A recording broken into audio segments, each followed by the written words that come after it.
हम लोग हिसाब बराबर करने आए हैं, लेकिन हमारे कर्जे ऑलरेडी बहुत हो गए। 20, 25, 30 साल की उम्र में ही हमने, और पिछला तो किया नहीं बराबर, इस साल के और इस जन्म के और बढ़ गए हमारे। ठाकुर जी से बहुत प्रार्थना, ठाकुर जी कहते ठीक है अब तुम मानव बन के जाओ। बहुत कृपा करते हैं, तब ठाकुर जी मानव बनाते हैं।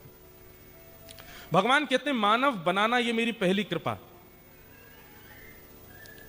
मुझसे किसी ने पूछा एक बार कि आपका जन्मदिन है, आपको सबसे अच्छा गिफ्ट किसने दिया? मैंने कहा आज से 28 साल पहले ठाकुर जी ने ये देह दिया। आपने चश्मा दिया लेकिन आंखें ही नहीं दी होती ठाकुर जी ने तो कहां पहनते। आपने कुंडल दिए लेकिन ठाकुर जी ने कान ही नहीं दिए होते तो। आपने वॉच दी लेकिन ठाकुर जी ने हाथ ही नहीं दिए होते। आपने जूते दिए, ठाकुर जी ने पैर ही नहीं दिए होते तो। सबसे बढ़िया गिफ्ट ठाकुर जी ने दिया कि आपको देह दिया। ठाकुर जी कहते हैं मेरी दूसरी कृपा क्या है कि मानव होते हुए हृदय माध्यम सुलभम सुदुर्लभम प्लवम सुकल्पम गुरुकर्ण धारम, वो मानव देह में आने के बाद सदराह पर चलता है और उसको सदराह दिखाने वाला एक सदगुरु प्राप्त है। मानव देह में आने के बाद इन इंद्रियों से मुक्त होने का तो विचार किया नहीं और बंधने का विचार कर लिया। कुछ भी खा रहे हैं, कुछ भी पी रहे हैं, कुछ भी पहन रहे हैं, कुछ भी बोल रहे हैं, कहीं भी जा रहे हैं, कहीं भी बैठ रहे हैं, किसी के साथ कुछ भी कर रहे हैं। ये सब जब हम करने लगते हैं ठाकुर जी कहते हैं नाश कर रहा है अपना। बीच बीच में ठाकुर जी फिर कथाओं के माध्यम से, रसिकों के माध्यम से, संतों के माध्यम से आपको संदेशा भिजवाते हैं, बोले समझ जाओ, सुधर जाओ, ये क्रिया तुम्हारी नहीं होनी चाहिए। रात में सुनते हैं, सुबह भूल जाते हैं, अरे छोड़ो,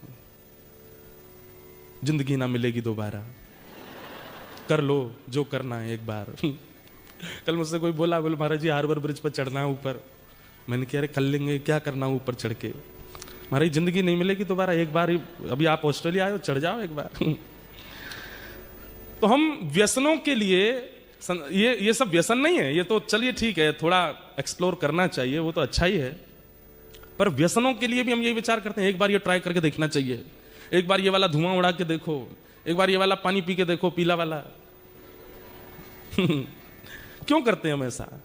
अरे ये तो बातें वो हैं जो मैं मंच से बोल सकता हूं। एक बार दिल्ली की एक यूनिवर्सिटी में मैं गया था, वहां भारत में हम कभी कभी जाते हैं, जब कथा होती है जिस नगर में, वहां के कॉलेज यूनिवर्सिटी वाले बुलाते हैं, तो बीच बच्चों के बैठा था, ऐसे ऐसे नाम सुने मैंने रिलेशनशिप्स के कि मैं सोच में पड़ गया। मैं उनसे ही पूछ रहा था इसका मतलब क्या होता है,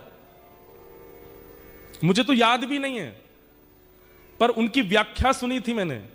बोले महाराज जी एक होता है कि हम एक से बात कर रहे हैं पर अभी कंफर्म नहीं है कि इसके संगी रहना है, और 3 अभी लाइन में खड़े हैं, उनसे भी बात कर रहे हैं, इन तीनों को भी पता है कि हम किसी और से बात कर। मैंने भैया मुझे मत बताओ तुम लोग कौन से युग में हो, इसको संबंध रिलेशनशिप कह करके, संबंध कह करके आप इसकी अवहेलना मत कीजिए प्लीज।